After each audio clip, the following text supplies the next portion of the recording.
जब तक हमको अल्लाह ज़िंदा रखेगा हम ज़िंदा रहेंगे, जिस दिन हमारा वक्त आएगा हम चले जाएंगे।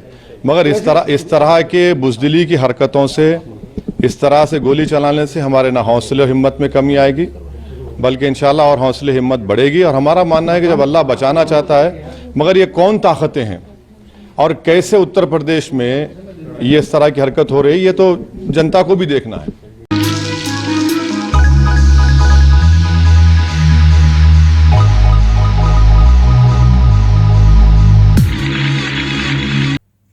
दोस्तों आदाब, मैं रियाद खान और आप देख रहे हैं टाइम्स ऑफ पीडिया चैनल। दोस्तों, देश और दुनिया में सियासी और समाजी तब्दीलियां हमेशा से आती रही हैं।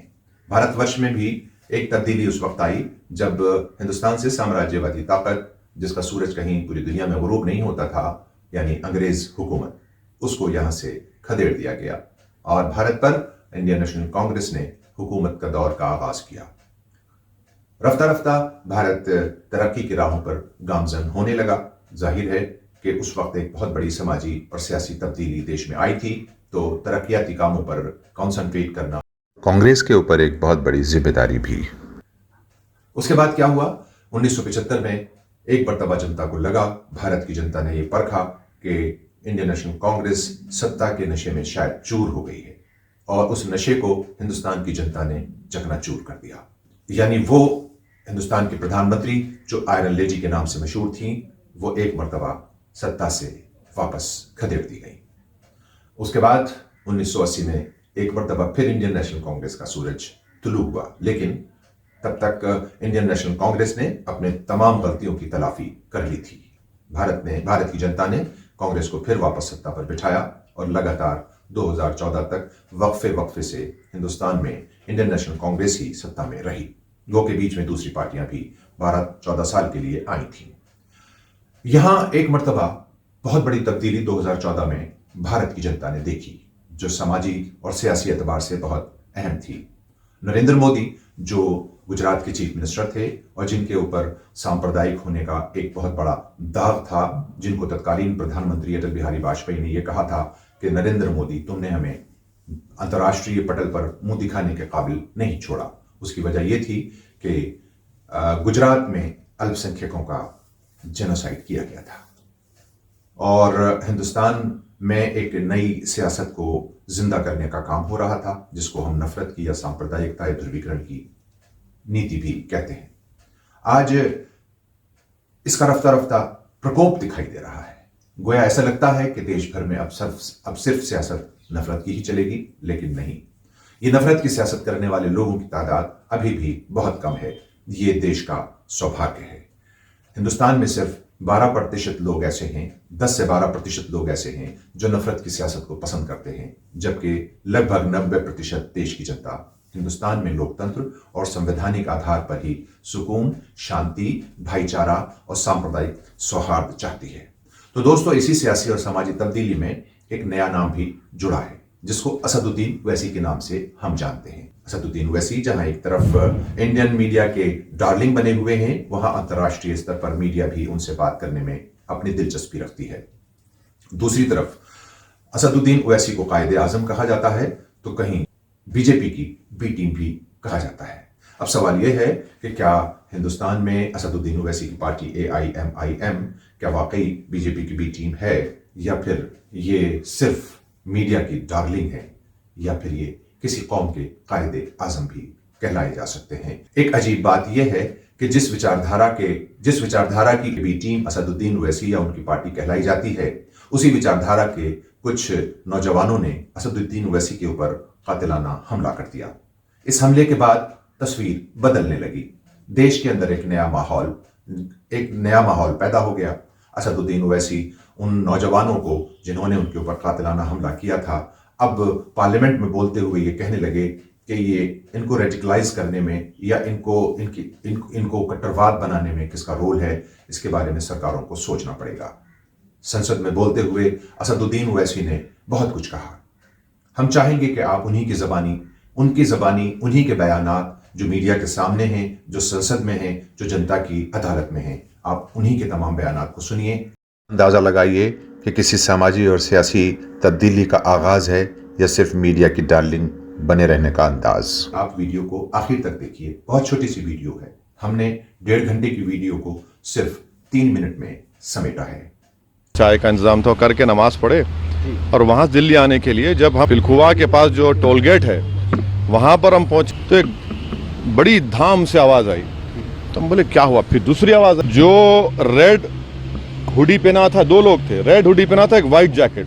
कौन है लोग, किसका दिमाग है इसके पीछे और आखिर क्यों ये हमला हुआ, किसने ये कॉन्स्पिरेसी की, ये जानना बेहद ज़रूरी है। हमको कई बार लोग धमकी देते हैं, कई बार बहुत सी बातें करते हैं। प्रयागराज में जो धर्म संसद हुआ वहाँ पर भी हम पर काफ़ी गालियाँ दी गई और फिर हमारे घर पर अभी हम कई मरतबा हमला हुआ। जब तक हमको अल्लाह ज़िंदा रखेगा हम जिंदा रहेंगे। जिस दिन हमारा वक्त आएगा हम चले जाएंगे। मगर इस तरह के बुज़दिली की हरकतों से, इस तरह से गोली चलाने से हमारे ना हौसले और हिम्मत में कमी आएगी, बल्कि इंशाल्लाह और हौसले हिम्मत बढ़ेगी। और हमारा मानना है कि जब अल्लाह बचाना चाहता है, मगर ये कौन ताकतें हैं और कैसे उत्तर प्रदेश में ये इस तरह की हरकत हो रही है, ये तो जनता को भी देखना है। दिन ओवैसी जी, आपका बेहद शुक्रिया कि कल शाम में आपने फ़ोन करके मेरी खैरियत भी की। ये बात आप तमाम को मैं गोशगुजार कर रहा हूँ कि आखिर ये कौन लोग हैं जो गोली पर भरोसा करते हैं, बैलेट पर नहीं करते। आखिर ये कौन लोग हैं जो इतना रेडिकलाइज हो चुके हैं कि इनको इस संविधान पर एतमाद नहीं रहा। टोल गेट पर गाड़ी रुकती है और 4 राउंड गोलियां चलाई जाती हैं। आखिर ये कैसे रेडिकलाइज हुए? और मैं सरकार से पूछना चाहता हूं कि ये रेडिकलाइजेशन सैयद कुतुब की किताब पढ़कर रेडिकलाइज हुए, अब्दुल्ला अज़ाम की किताब पढ़कर रेडिकलाइज हुए, या अयमन अल ज़ोहरी की किताब पढ़कर रेडिकलाइज हुए? और सर ये रेडिकलाइज हो चुके हैं तो भारत की इससे राइट विंग कम्युनिज्म और टेररिज्म बढ़ेगा। मैं आपसे अपील कर रहा हूं कि जो गलती NDA 1 में की थी आप वही करने जा रहे हैं। आपको नुकसान होगा, आपकी सरकार को नुकसान होगा, देश को तो, देश की सालिमियत को खतरा तो पैदा हो रहा है। जिन लोगों ने ये रेडिकलाइजेशन किया है आप इस पर गौर करिए, इन पर UAPA क्यों नहीं लगाते आप? अगर कोई फेसबुक पर किसी क्रिकेट मैच पर किसी टीम की तायीद करता है तो UAPA लगता है। भारत की दौलत मोहब्बत है। हाँ, 2 भारत हैं, एक मोहब्बत पर जो पिछले कई बरसों से आबाद है और एक नफरत पर भारत बन रहा है। तो क्या आप दौलत की भारत की मिसाल देंगे या मोहब्बत की भारत की मिसाल देंगे? अगर मोहब्बत की भारत की मिसाल देंगे तो उसमें आपको मेरी जबान को रोकने के लिए गोली चलाने की जरूरत नहीं है। मैंने करीब से 6 फीट से गोलियां देखी। मुझे बोलने दीजिए सर, हो सकता है कि कल दिन ना देखूं मैं। अगर मैं यहां पर नहीं बोलूंगा तो कहां बोलूंगा सर? हरिद्वार में, रायपुर में और इलाहाबाद प्रयागराज में मेरे बारे में क्या कहा गया? आपके नाईबी की रिपोर्ट है ना, आप क्यों छुपा रहे उसको? देखिए, मैं मौत से नहीं डरने वाला हूं, हम सबको जाना है इस दुनिया से, बल्कि मैंने कह दिया कि मैं इस वतन में पैदा हुआ, मेरी मां की कोख से तो जमीन पर लिटाया गया। जब मेरी आंख बंद हो जाएगी तो इंशाल्लाह औरंगाबाद की जमीन मुझे दफनाया जाएगा। मैं Z कैटेगरी सिक्योरिटी नहीं चाहिए मुझे, मैं हरगिज नहीं चाहिए मुझे। मैं 94 से पॉलिटिक्स में हूं, मैं आजाद जिंदगी गुजारना चाहता हूं। मैं घुटन के साथ जिंदा नहीं रह सकता इस दुनिया में।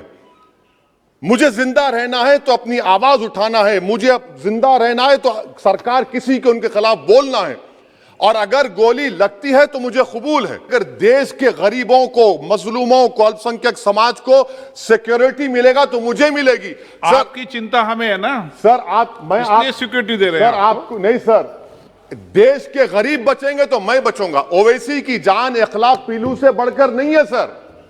ओवैसी की जान उस वक्त बचेगी जब गरीब की जान बचेगी। इसीलिए मैं आपके जरिए सरकार से अपील करना चाहूंगा कि सर, इस नफरत को खत्म करिए, इस नफरत को खत्म करिए और इस पर आप गौर करिए। मैं नहीं लूंगा सिक्योरिटी, मैं Z कैटेगरी नहीं चाहता हूं सिक्योरिटी।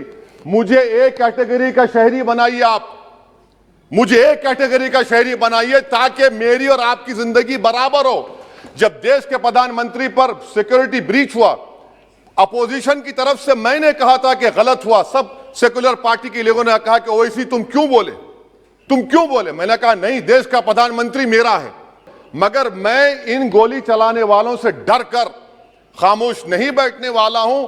और मैं दुआ करता हूं कि उत्तर प्रदेश में पूरा मन पोलिंग होगी इंशाअल्लाह। उत्तर प्रदेश की जनता गोली चलाने वालों का जवाब बैलेट से देगी, नफरत का जवाब मोहब्बत से देगी, और कमजोरों को दबाने का जवाब हिस्सेदारी से देगी। मेरी आपसे गुजारिश है सर कि मुझे जेड कैटेगरी नहीं चाहिए, मैं रिजेक्ट करता हूं। आप इंसाफ करिए सर, उस पर यूएपीए लगाइए। तो आप देख लीजिए सर, आप सरकार के हवाले, अगर आप इंसाफ करना चाहे आप इंसाफ कर सकते, मगर रेडिकलाइजेशन आपको नुकसान पहुंचाएगा और इससे राइट विंग टेररिज्म बढ़ेगा। शुक्रिया सर। दोस्तों, हमारा मकसद यानी टाइम्स ऑफ पीडिया का मकसद देश में अमन, शांति, सांप्रदायिक सौहार्द और विकास है। हम आपस में यानी भाईचारा बनाए रखने में दिलचस्पी रखते हैं। हमारी विचारधारा ही ये है कि देश शांति के साथ विकास की राहों पर हमवार हो, यानी विकास की राहों पर चले। अगर आपको हमारी वीडियो अच्छी लगती हो तो अपने कमेंट्स जरूर दीजिएगा, लेकिन एक आपसे दरख्वास्त है, वो ये कि लाइक शेयर करने के बाद टाइम्स ऑफ पीडिया को सब्सक्राइब करने की मेहरबानी फरमाएं।